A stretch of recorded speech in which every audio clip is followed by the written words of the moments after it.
Welcome to the lecture for week 9. In this lecture, we're going to be looking at a number of issues related to technology and science. We're going to be specifically looking at questions surrounding health, wealth, education, jobs, and quality of life.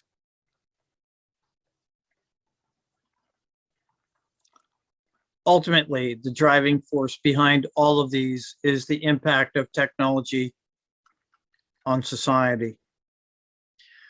So let's start out by looking at some of the assumptions that have carried forward over the last 200 years about the impact of technology on society.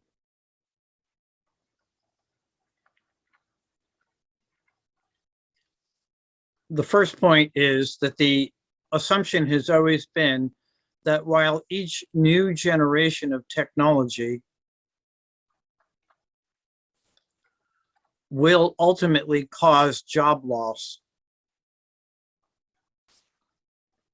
it will, however, create enough jobs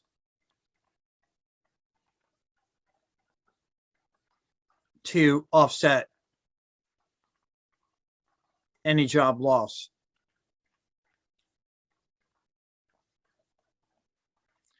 The second assumption has always been that those new jobs, which are tech-based, will ultimately raise the standard of living.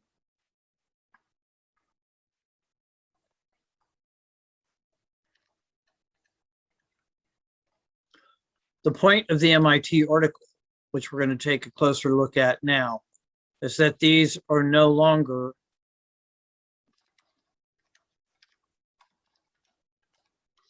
not true. So let's take a closer look at that MIT article and take a closer look at the impact of technology on society over the last 50 years. According to the MIT article,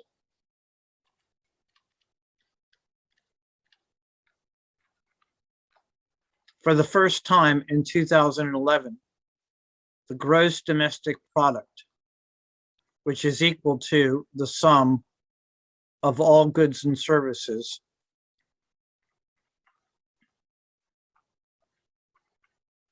increased while the total number of jobs, total number of people employed,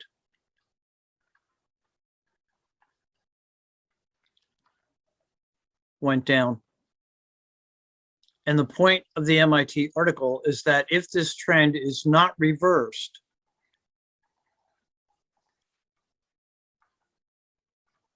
by 2038, 80% of the population will not make enough money to survive.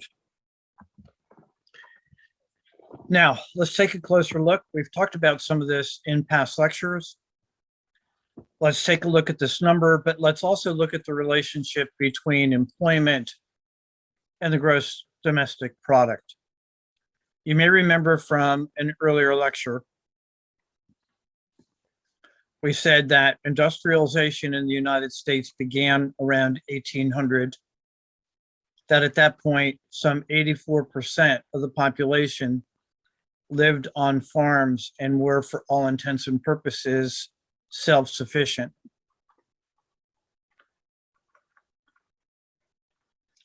Between 1800 and 1900, there were a series of urban migrations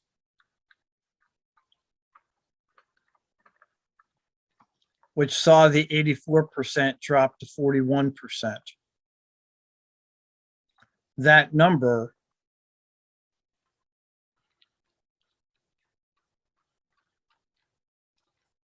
has dropped to an all-time low.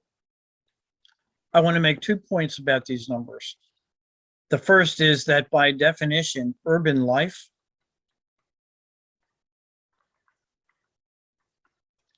has a strong requirement for social dependence.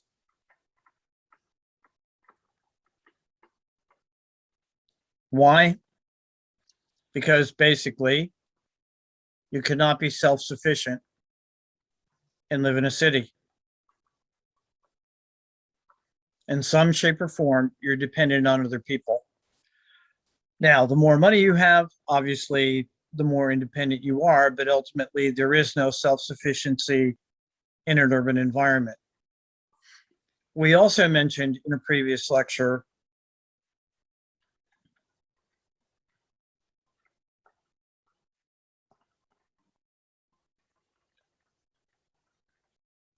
part of what we are running into, part of what we are seeing the consequences of is the Marshall Plan. Athena, do you remember our conversation about the Marshall Plan from earlier? I'm not sure if I attended that lecture in person, Okay, like over Zoom. all right. Johannes, do you remember? I do remember, but like it doesn't make. I kind of forgot. If that makes sense. All right, let's talk about the Marshall Plan. At the end of World War II, there is one functioning industrial economy.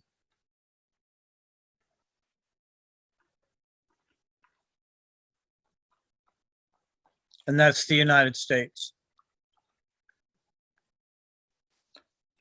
At 1948, our industrial infrastructure is already 18 years old.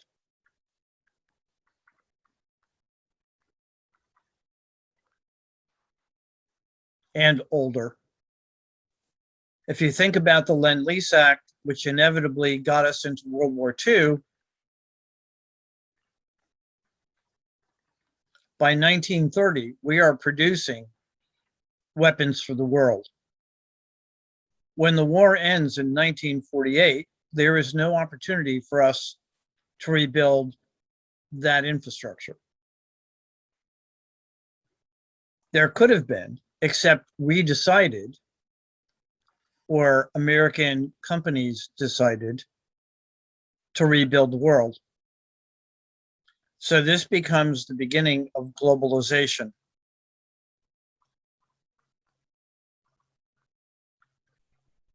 And the shifting of jobs offshore. So between 1948 and the early 1960s, the American manufacturing complex is going to collapse. It's going to collapse because it can't compete. Because by the time we get to 1960, Korea, Germany, and Japan are producing state-of-the-art products at a price that the United States manufacturing base cannot afford. Is this clear so far? Yes. Okay. Johannes, helpful? Then I guess Yes, that's helpful. I always thought that the Marshall Plan was only for rebuilding Germany, but so it's about like rebuilding, like basically the entire world. Yes. Ultimately, yes, the entire world. Germany and Europe were a primary focus, but we also enabled Korea and Japan to compete. So at the same time that the Marshall Plan hits, there are riots in the streets in the United States because soldiers come back to no jobs. So rather than deal with the problem, we created the GI Bill, which basically sent them all to college. This move created an artificial situation that would not continue, essentially taking all of the soldiers who couldn't get jobs out of the economy. If you think about what that means, it means that we reduced unemployment but we did so artificially. They didn't really have jobs. They were just paid not to work. Make sense? So between 1950 and 1959,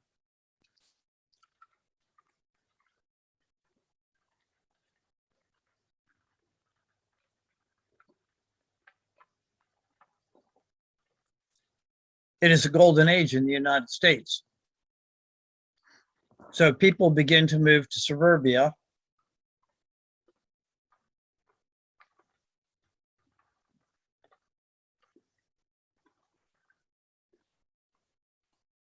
Large tracts of land are converted into housing developments. The highway system is built. Many American families can afford 2 cars, vacations, and importantly, 1 adult could support a family of 5. By 1960,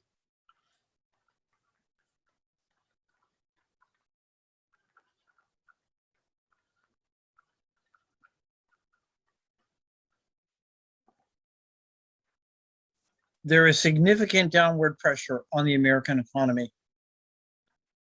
And that downward pressure is mirrored or manifest in the need to come off the gold standard. By way of repetition, when the United States was on the gold standard, you could walk into any bank with $1, put it down on the counter, and ask for $1's worth of gold, and the bank had to give it to you. So when the gold standard is enforced, there's a relationship between currency and gold, such that the amount of currency in circulation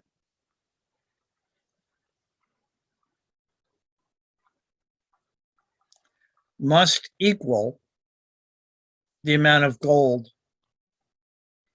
that the country owns. It can never be more. So in the early 60s,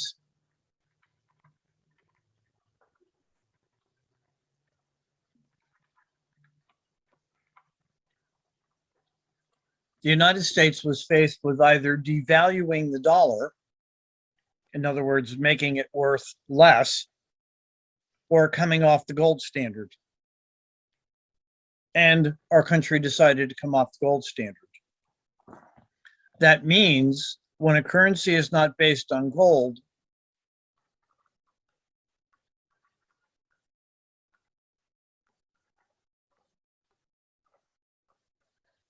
value is a matter of perception. Is this clear? Athena? So can you explain why that turns it into value as perception? Is it because they chose that one was worth more than the other, and that's why? Well, Because they because made a decision? you can't walk into a bank, put a $10 bill on the counter and say, give me $10 worth of gold. Right. As a result of that, the United States government can print as much money, as much currency as it wants. Make sense? Yes, I see. Okay. And the second part of this is that because of the relationship between gold and currency, there was a cap on the value of a company.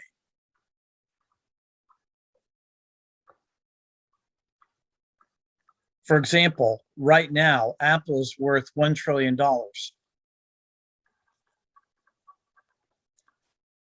That is equal to more than all of the currency in circulation in the United States. That could not happen. That could not happen if the United States were on the gold standard. Does that help? Yes. Okay. So because of this downward pressure and the decline of manufacturing in the United States, there is a huge economic shift.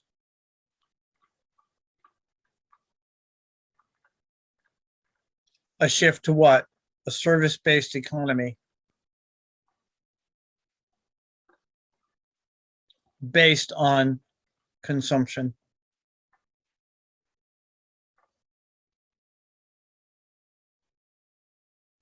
The driving force behind this shift is a process called automation.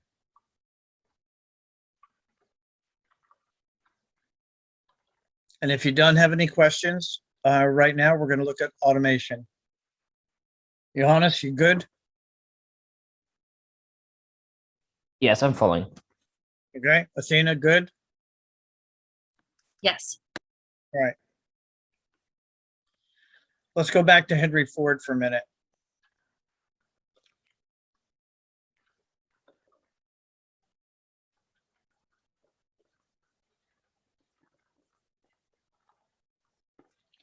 As we've mentioned before mass production, everything was built by a craftsman. And because of that, everything he produced was unique. So theoretically, if a craftsperson built a wagon with 4 wheels, all 4 of the wheels could be different. There were no standards.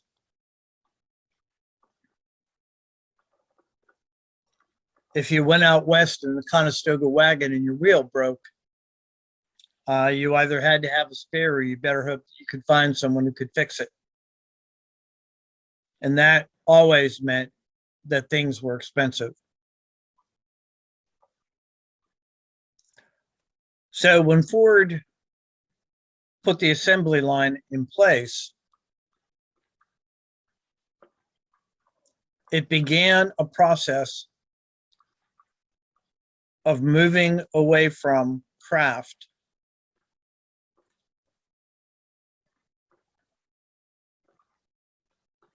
but also inherently devaluing humans.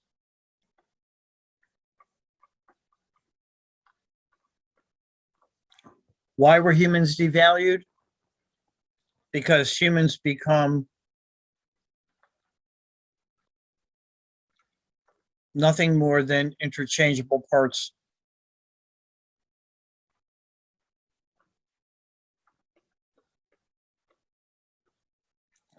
If one person gives you a hard time, you fire them and you put another person in. You can't do that in the world of craft. If you are the owner of a company that builds and sells wagons, if your best craft person left, you were dead. Henry Ford never had to worry about that.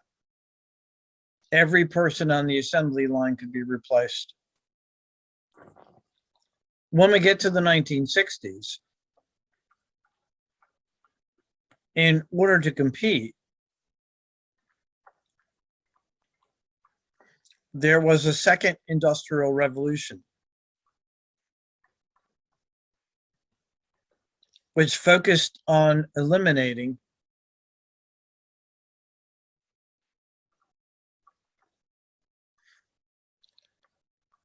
semi-skilled and unskilled workers.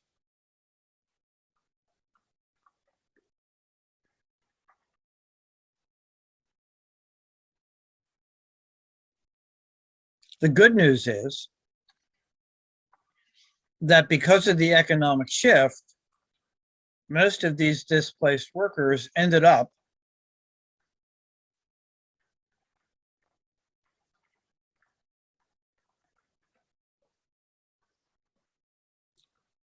in places like retail, fast food,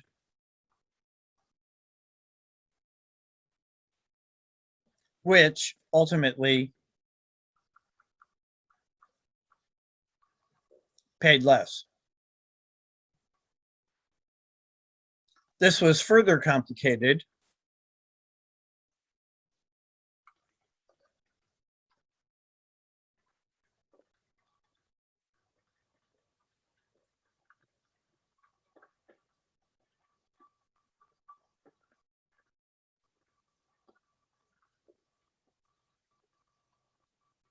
when Lyndon Baines Johnson became president. He launched a plan which he called the Great Society, and that brought in part better labor laws and higher benefits. But at the same time, there is a crisis in healthcare.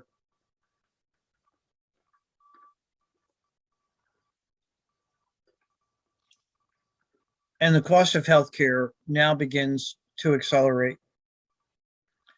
Ultimately, these labor laws would result in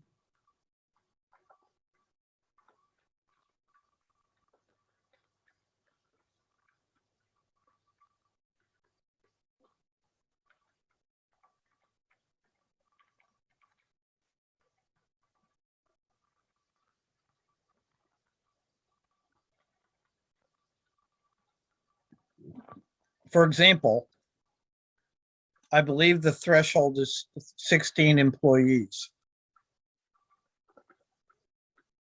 When a company gets to 16,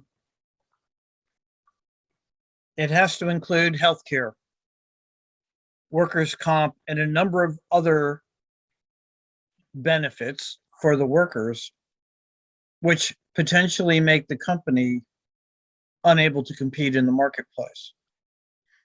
So if you're a 1099 employee or a contractor, no benefits are paid. The second thing that happened, in addition to the 1099,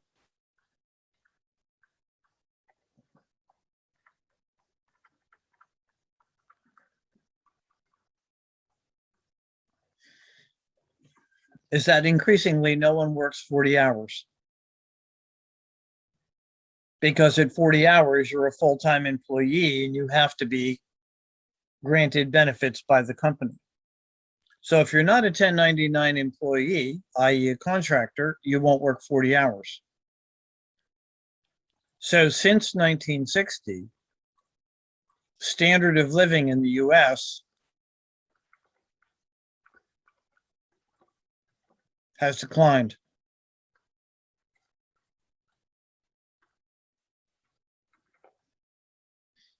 By 1973, as I've mentioned before, 2 adults have to work to support 4 people total. But it's still the case that those jobs are that there are jobs being created. They're just not very good.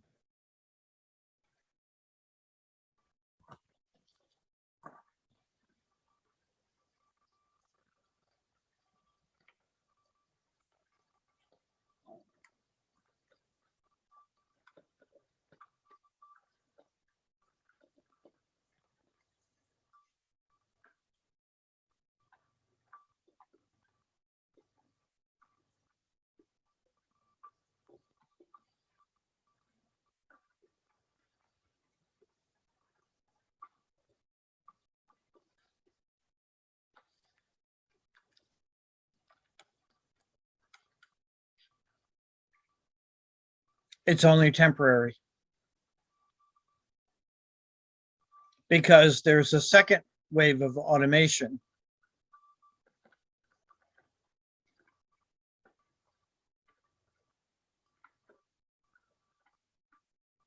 that begins almost immediately. And it will begin to peak in the 1990s.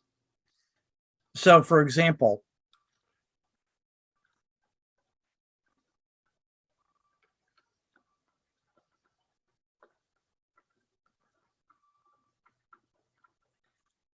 for a long time in American business, there was one executive and one secretary, a one-to-one relationship. By the 1990s, the secretary is gone. She becomes an administrative assistant. And there may be one of these for 12 or more executives. At the same time, the traditional secretary is disappearing, there is a shift to force white collar workers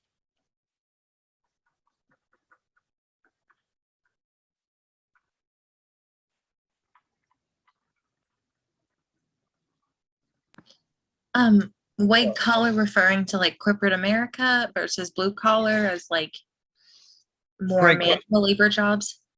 Yes, blue collar are the laborers, white collar would be professional jobs, middle managers. Yeah. Okay. And this happens because each one gets a PC. And then they get a laptop. And they have a beeper. Then the beeper goes away and they get a cell phone.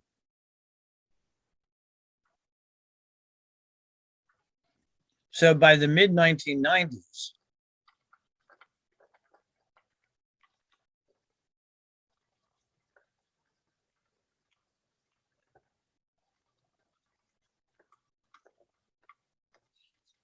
the 40-hour week is history.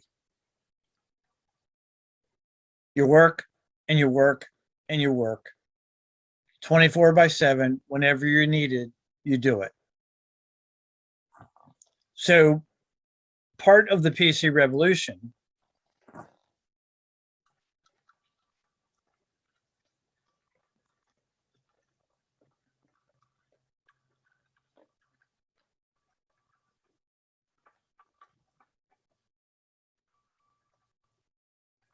we began hearing words like right sizing and downsizing. What that meant was if we take a traditional corporate hierarchical model,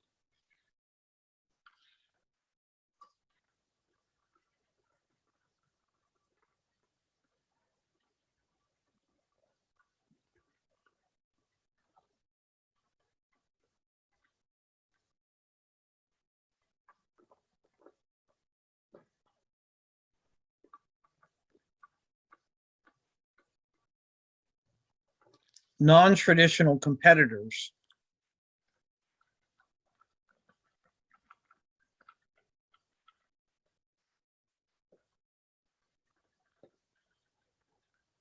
basically small companies using PCs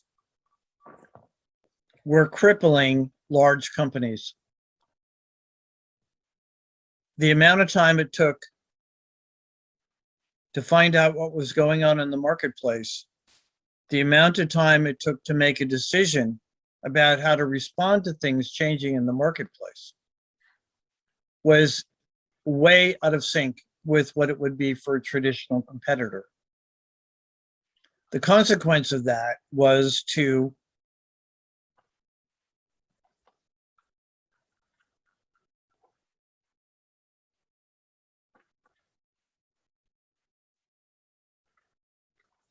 target middle management. And when we talk about AI and we talk about expert systems, their initial goal has always been middle management. All right, let me stop there and see if you have any questions. Would an example of that be like, I worked at Starbucks for 2 years. I just recently left. But we always had like automated training. So rather than like a person training you, it was like modules of, artificial intelligence kind of like taking you through things. That would be like a real life example of that. Yep, absolutely. So corporate trainers are gone. Another example would be in an insurance company. They're called actuaries.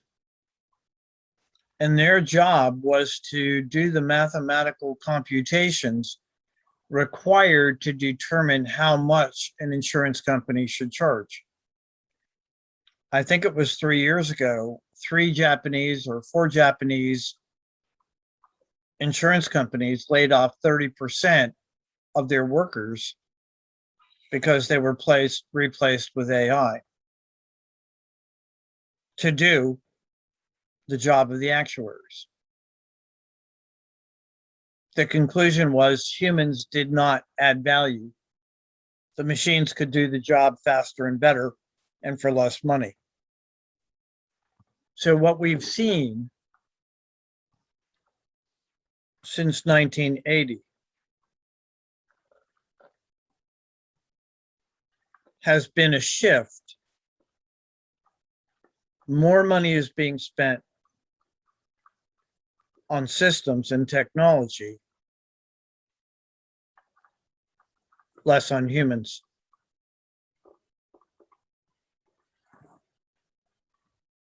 So the phenomena, which actually began in the 1960s, is called displacement.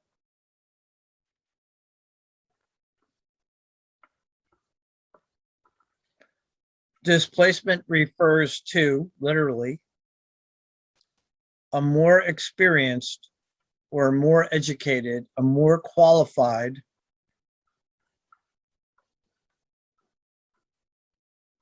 worker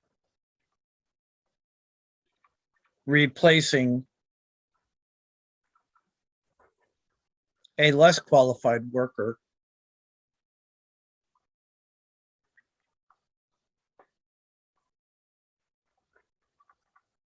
for the same money.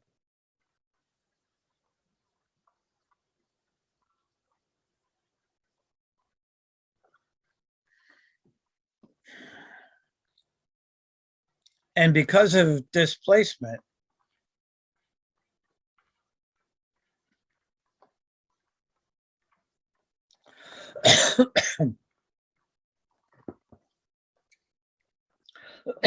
more and more people went to college to try to avoid losing the low-end jobs. So we may have the most educated fast food restaurant employees on the face of the earth shortly. And increasingly, if you're a high school grad, you have no future.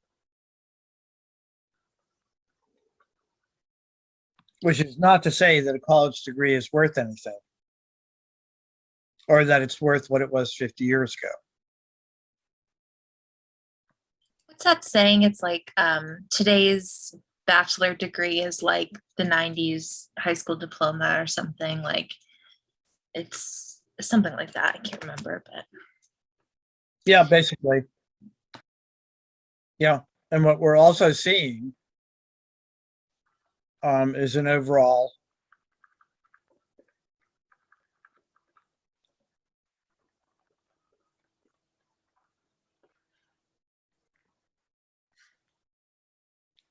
decline in literacy, an overall decline in reading comprehension.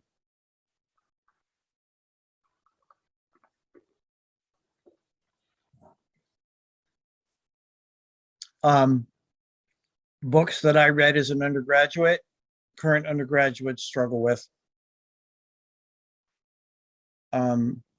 Courses in my major,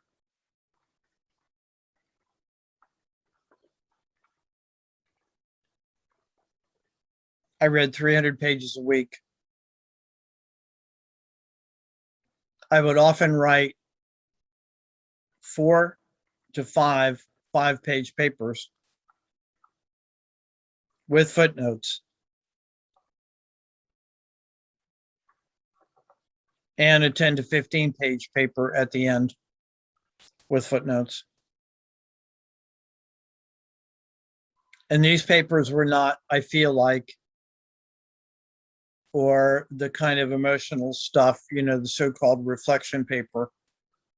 No, that didn't work. No. In fact, in my undergrad freshman class, only one out of every three of us graduated. That right now would be considered unacceptable. So yes, there has been a general decline in literacy and in comprehension. Because in part, the shift has been away from education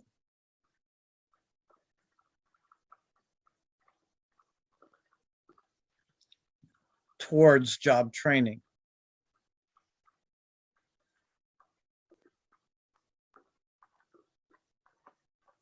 Most colleges and universities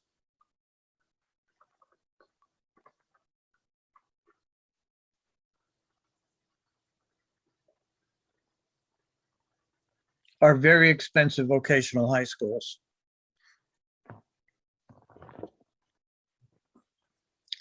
All right, questions so far before we go back and focus?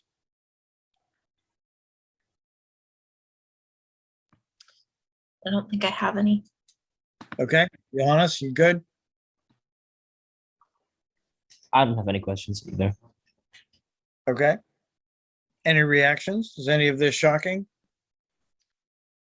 Not necessarily shocking. I think I've heard most of this information from like, my mom or family or, sort of just like the living wage versus minimum wage and just sort of all of these things. I feel like I've been aware of it, but it's very, I guess it feels like depressing a lot of the time, because you just wonder like how you're gonna make it, but yeah, it doesn't seem too surprising.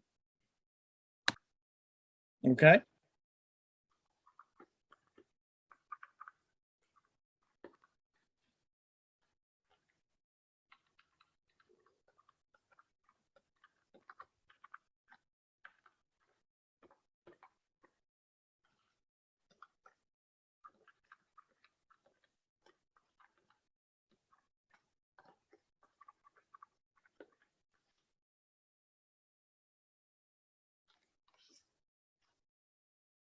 There's your reality.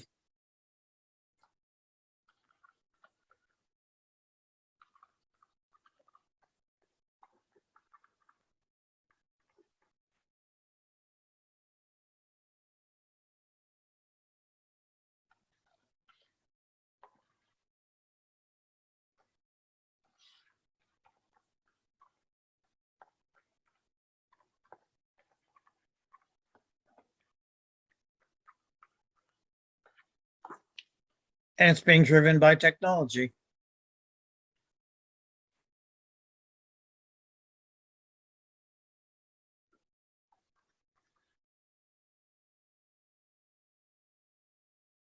So if we go back to downsizing and right sizing, where did those people go?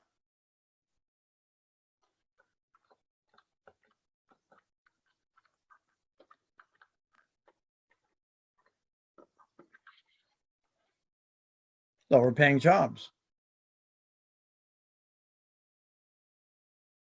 So if we look at unemployment,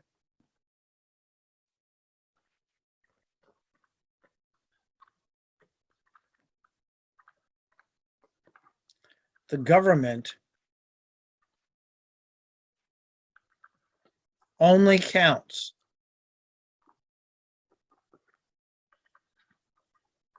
people looking for work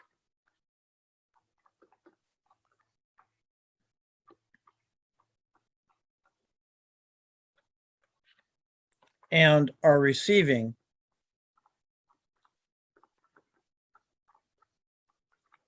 unemployment compensation.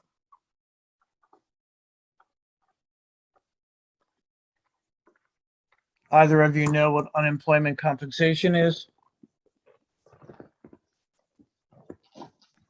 Do you mean the amount or it in itself? In itself. Yes. Okay. You want to explain it to us, please? Well, I'll probably be wrong now. Well, I feel like it assesses like cost of living or what you've, I don't know, made previously. I mean, I know that a lot of times unemployment is higher than what you were paid at the job itself. At least today, in a lot of cases, but yeah. Okay, well, that is not always true, and it may not be true much longer. But basically, the way it works,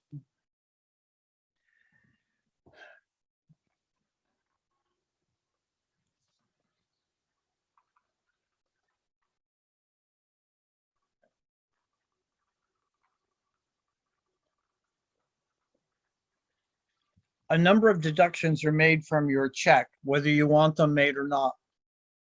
You have no control. So, for example, some of those include state and local income tax,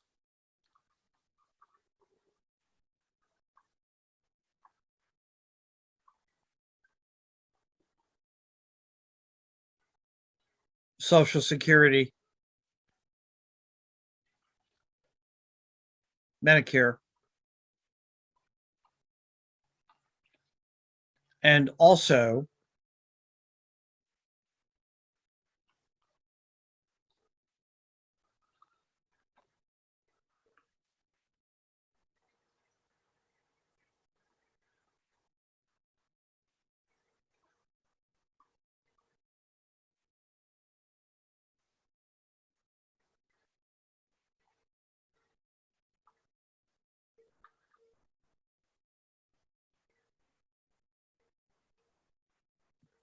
it's saved for you in case you lose your job.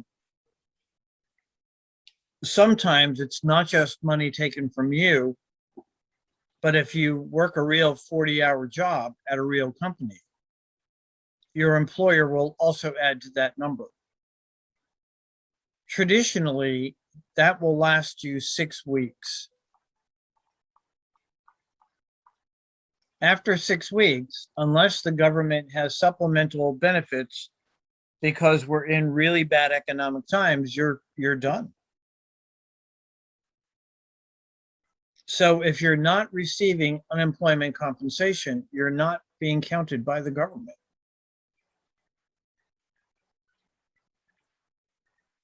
So let's go back and look at the number.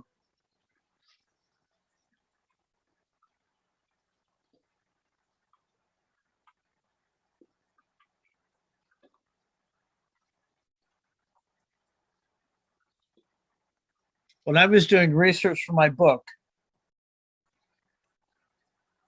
the government reported unemployment of 3.7%, not included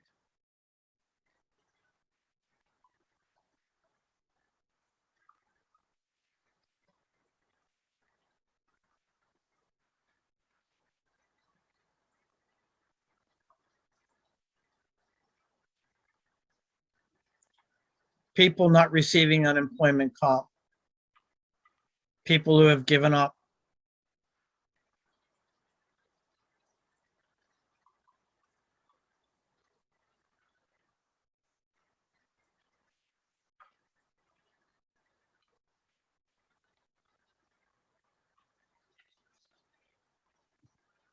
And by the way, also included in this number,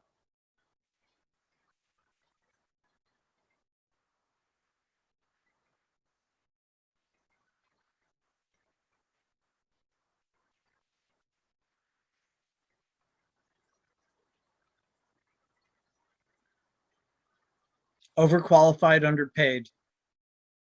That would be me.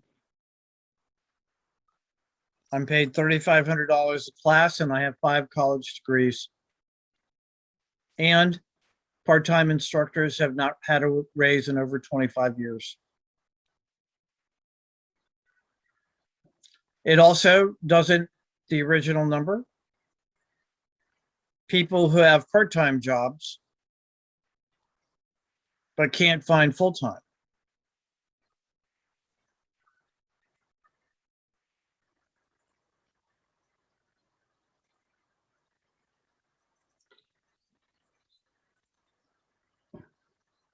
that's an indication of how bad we are.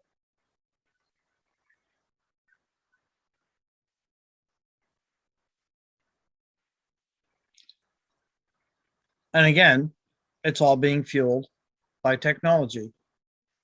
Yesterday, I was on assignment down in a place called Scotland Neck, North Carolina, which is the cotton capital of US.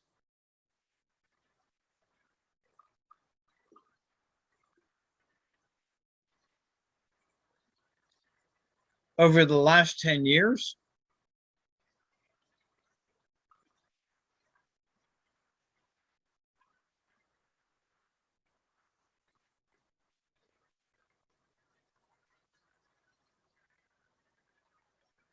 there's been a 75% reduction in jobs. Why?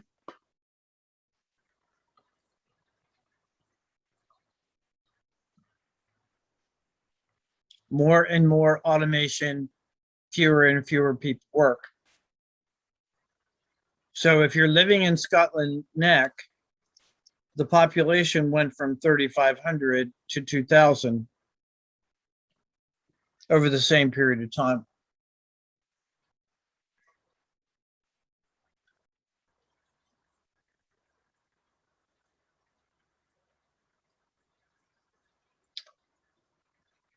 If we raise the minimum wage, two things are going to happen.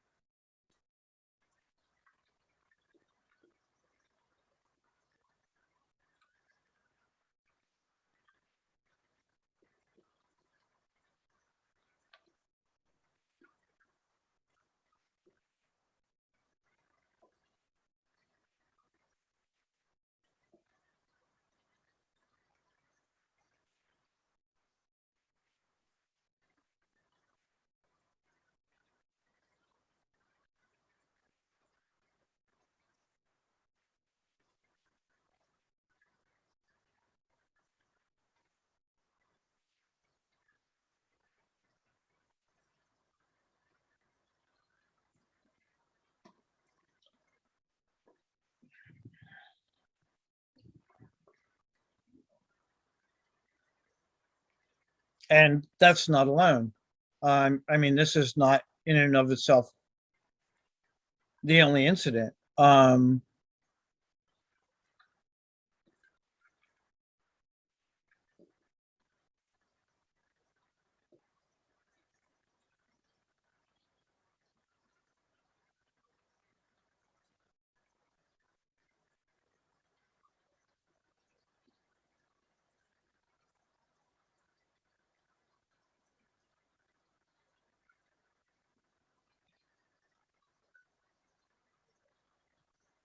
I was in Sam's on Monday. The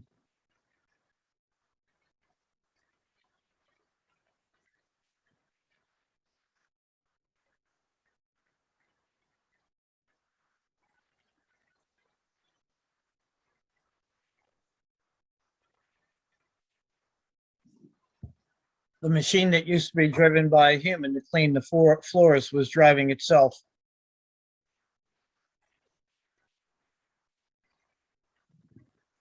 No human.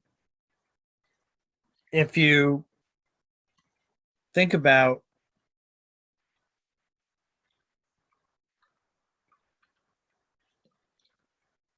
Amazon's workers complained because they were walking 10 miles a shift. So what did Amazon do?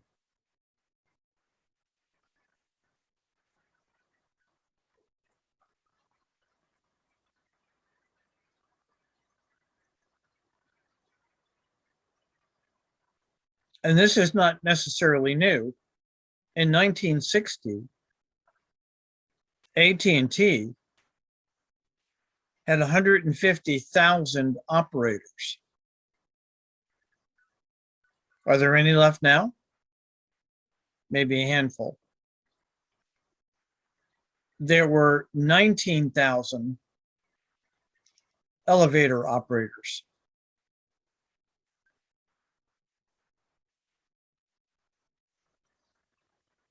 Are there any now? Maybe a handful. And luxury hotels in New York.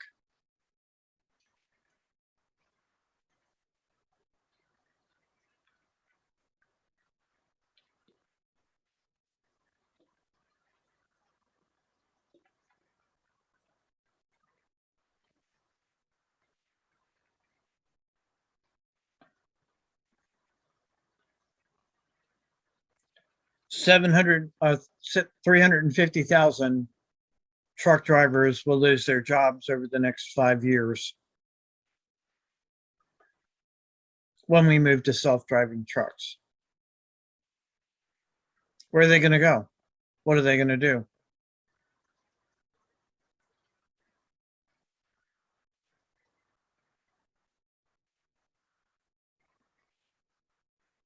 It's pretty dark. And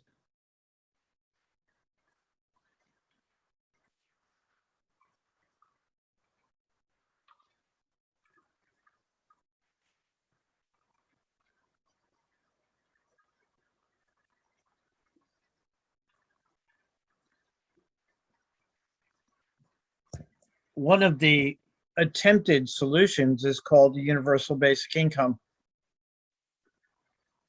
where every American would receive a certain amount of money from the government every month, whether they worked or not. Because if you think about it, you can't have a consumer-based economy if no one's making any money. And what's concerning me in particular, we are here in this mess because of the rise of credit cards, which at one point were reserved only for a handful of people. But given the amount of debt that the average American carries, the new phenomena that we're seeing is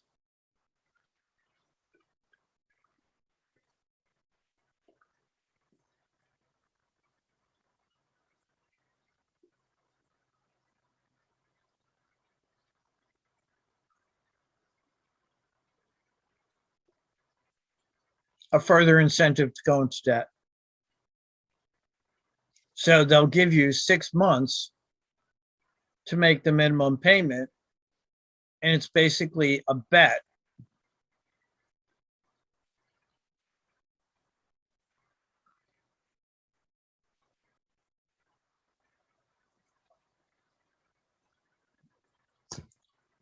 And when you fail, you'll be charged 21 to 23% interest. And right now, that's basically the only reason we're surviving. When you consider that people are taking auto loans out for 6 years.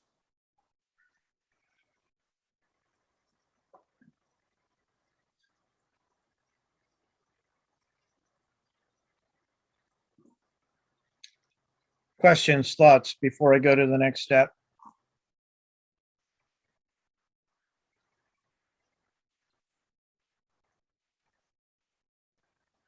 Okay.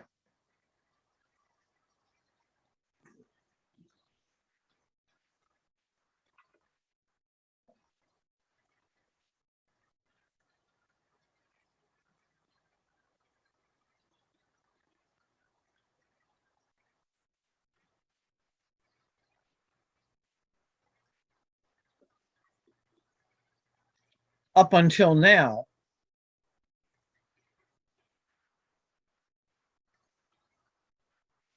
the answer was always the same.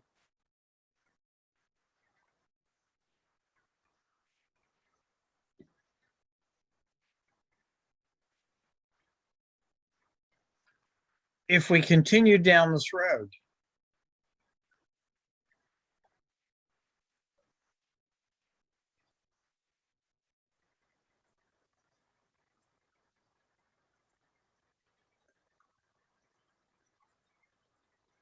We're going to crash our economy.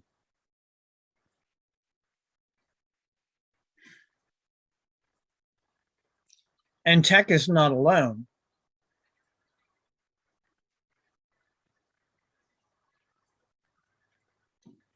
The same answer has been true for business alone. Combined,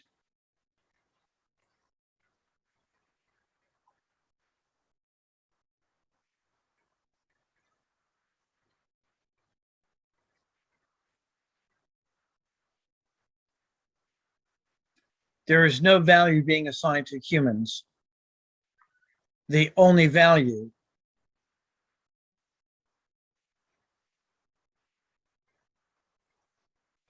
is profit.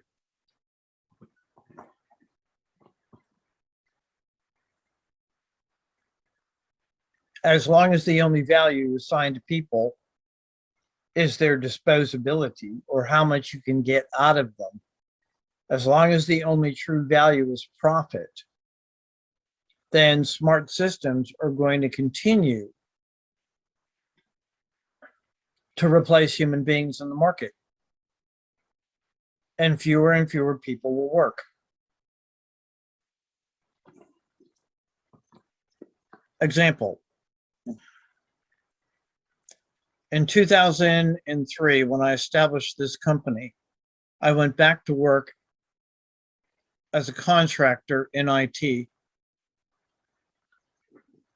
I worked until 2004 when my company was able finally to pay me. I was paid $37.50 per hour. When the economy crashed,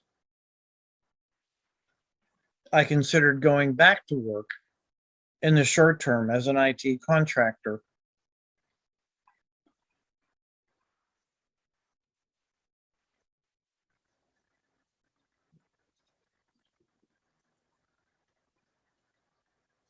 %60 of my value was gone.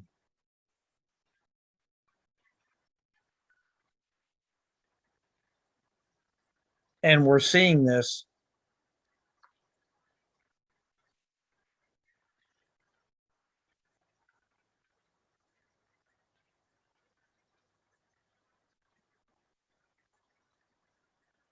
for example,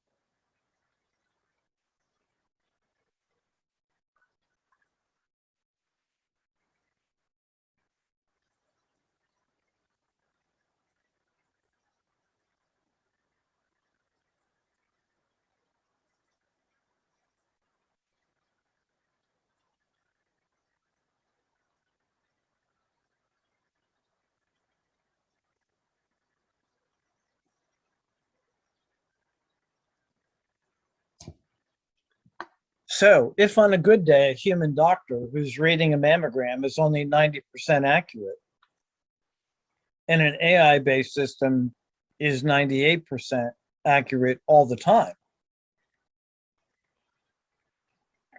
what's going to happen to the human doctor? Going to go away.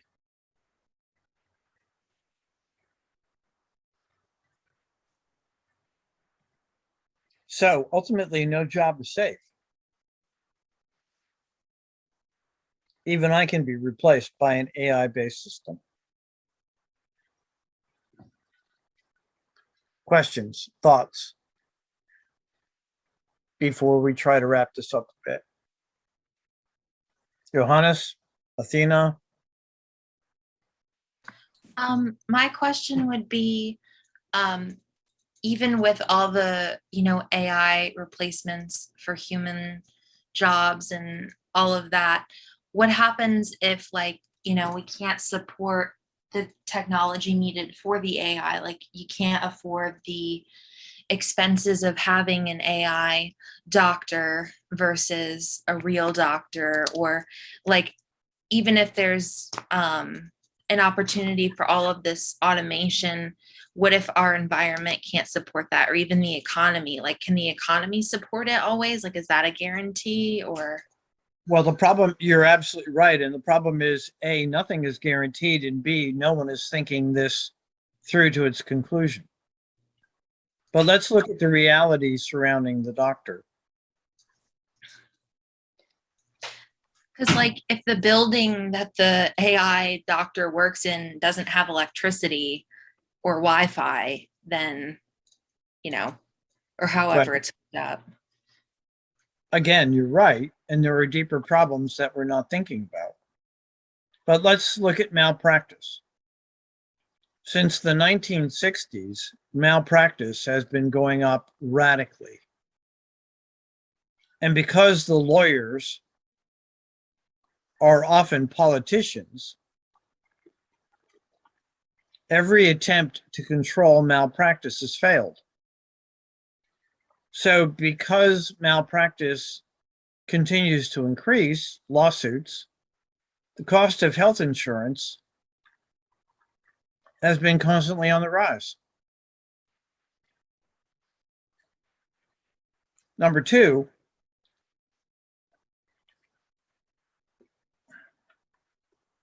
let's say that the average MD makes $250,000 a year and is only 80% accurate on a given day.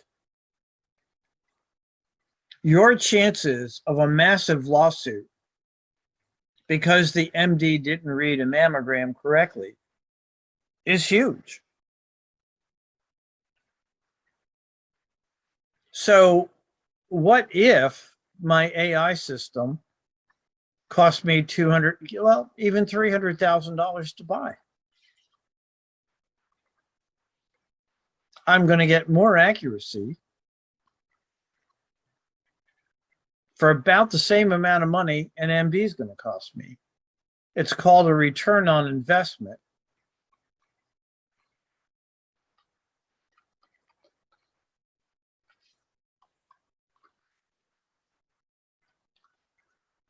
And in business, if you can get a 3-year return on your investment, you're considered wow.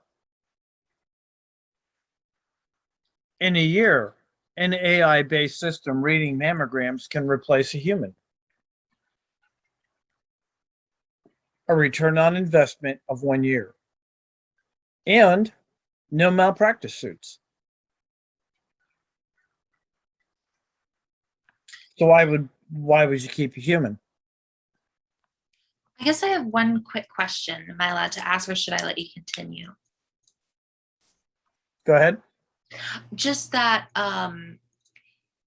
you know, with something like this, I feel like error is always, I just don't know how they can guarantee that there wouldn't be an error, because, I mean, we see with every form of technology that things glitch, there's all these system updates, I mean, so many things. And then I feel like there's always room for there to be like an error. I mean, what if it downloaded the wrong file for a patient's medicine prescription, and then that caused someone to have a heart attack, and then it would turn into this like AI lawsuit, and then it would enter this weird realm, whereas if it was a person, there'd be a person who's accountable for it, because AI can't really be accountable for that. It would just be a mistake without consequences.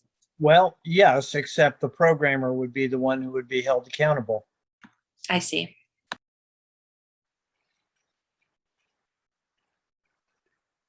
But the basic premise is still the same. For example, a number of major car manufacturers have now said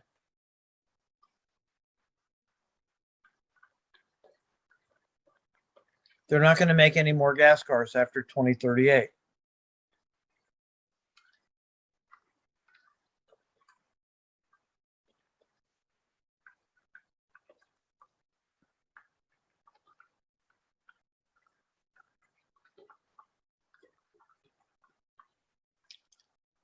A pure electric car is a whole lot simpler than a gas-powered car. What happens to all the mechanics? Where are they going to go? You won't need as many mechanics to take care of a country full of electric cars.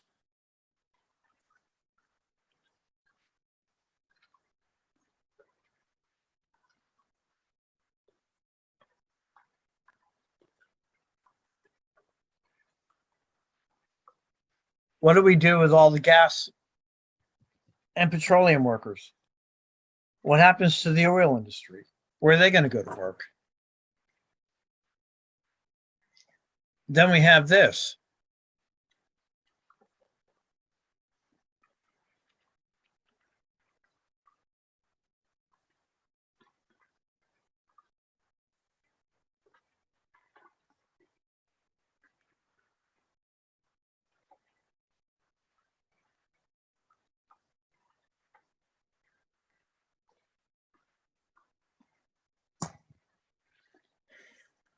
You got to make electricity somehow. Coal, that's a polluter.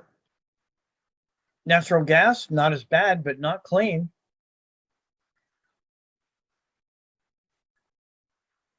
Nuclear, the long-term health risks and the problems surrounding storing nuclear waste, unbelievable. Oh, and by the way, solar has a huge downside too.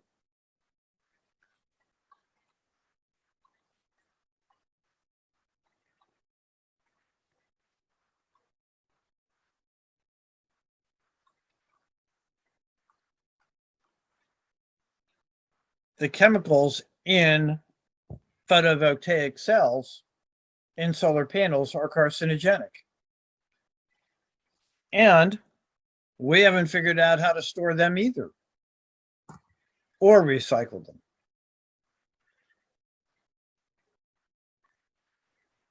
I'm not saying that we should stay with gas-powered cars. I'm saying that once again, we're not thinking about the consequences so that we can prepare for them when they happen. We have no clue. The same is true for lithium-ion batteries. What are you going to do with them? Right now, there's no way to recycle them. They are a hazardous waste. What are you going to do with them? We're not thinking about it. It almost reminds me of the creation of like Teflon products in like the 50s and 60s, and then that, they sort of ignored the health risks, and then now, they're forever chemicals and within our bodies, in the world and everything. Well, you're right. The same thing is true with thalidomide, which wiped out a generation of babies, tobacco, asbestos, and on and on and on. And the common thread is the argument that technology creates a better lifestyle, makes more corporate profits, and we never ask the question of what is the long-term impact. And from everything I've seen, MIT is right. In 2038, 80% of the population isn't going to work. What are we going to do about it?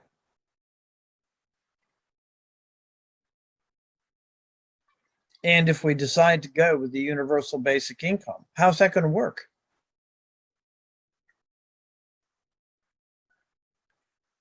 We haven't thought about it. We're going to populate the country with electric vehicles. What do we do with the batteries? What do we do with solar panels? Where's all this waste going to go? We're not thinking about it.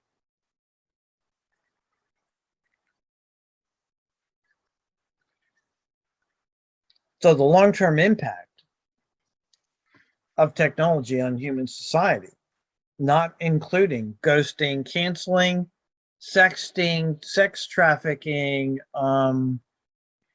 information silos, polarization of political opinions, misinformation. Good grief.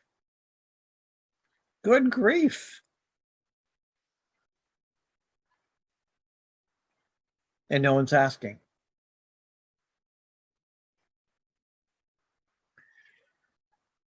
When you read the articles for this week, when you focus in on the issues, you'll see that it always comes back to a question of responsibility. To the point just because I can doesn't mean I should. But if we don't begin to seriously take a look at what that future is going to look like, we won't have a chance to change it. We have 27 years, 17 years rather, left before MIT's prediction is potentially true. What kind of a world do we really want? And I'll remind you that just because you're going into computers doesn't mean you're immune either. Because if you look at a website like Wix, and there are many others with similar technology now, when you drag and drop, there is no programmer.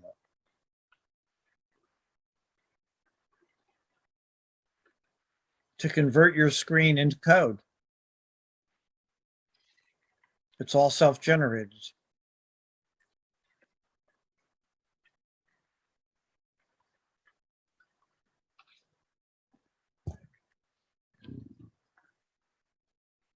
So what are we going to do in a world where there aren't any programmers either? Where robots fix machines and repair computers? What are we going to do with 7 billion humans?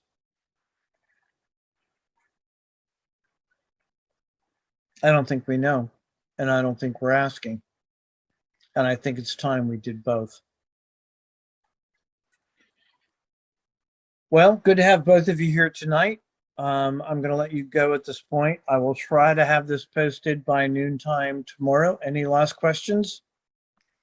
I had seen you mention about there was like a pushback on when the quiz was due. Is that referring to quiz number 8, or is that something else? Well, tell you what, let me stop the recording and I'll answer that, okay? Okay. Okay. The policy of this class is that you either take it or you flunk it. There are no second chances.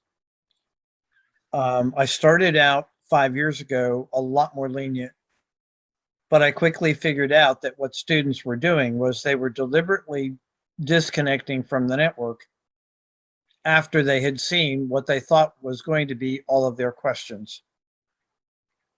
So over the course of a weekend, if I had 120 students, 80 of them would miraculously lock themselves out. Then I got a text message one night. Hey guys, I'll meet you in the lab at 7. We can take the quiz together. I'm going to get some dinner. I can't allow cheating. It's not fair. Also, you don't get rewarded in life for that kind of behavior. And every time I go into Canvas to open the quiz for someone, it locks everybody else out. And then I start to get all kinds of emails about people who decided they were going to check the grade book at precisely that time. I can't handle it. 120 students and one of me. So the discipline of life is you do it when it has to be done. And that's the way it goes. So yeah, there have been some pushbacks, but the reality of the matter is also that I don't want you to flunk. So it puts me in a very difficult situation. I don't want to give you papers. I absolutely promise you do not want me to grade your papers. So the quizzes are an easy way to go. Now you have review quizzes, and half of every quiz is from previous quizzes. You really got to try to flunk this. Am I making sense, Athena? Yeah, I was just referring because you had sent out an email saying about pushing one of them back. Oh, That's just changing what I the was. topic. I'm sorry. Yeah, I'm going to give you more time on this one because it's being posted late in the week. Oh, I see. So That's not for quiz 8. That would be for quiz 9. Right. Okay, I understand. Yeah, I did give you extra time for 8 and for the review quiz because it was fall break. Right. Yeah, and I didn't want you to feel undue pressure when we all needed a break anyway, so I gave you extra time. Okay. All right, is this helpful? Yes, that makes sense. Thank you. All right, guys, good to see both of you, or sort of see you, and I will add this to your attendance, and I look forward to talking with all of you next week.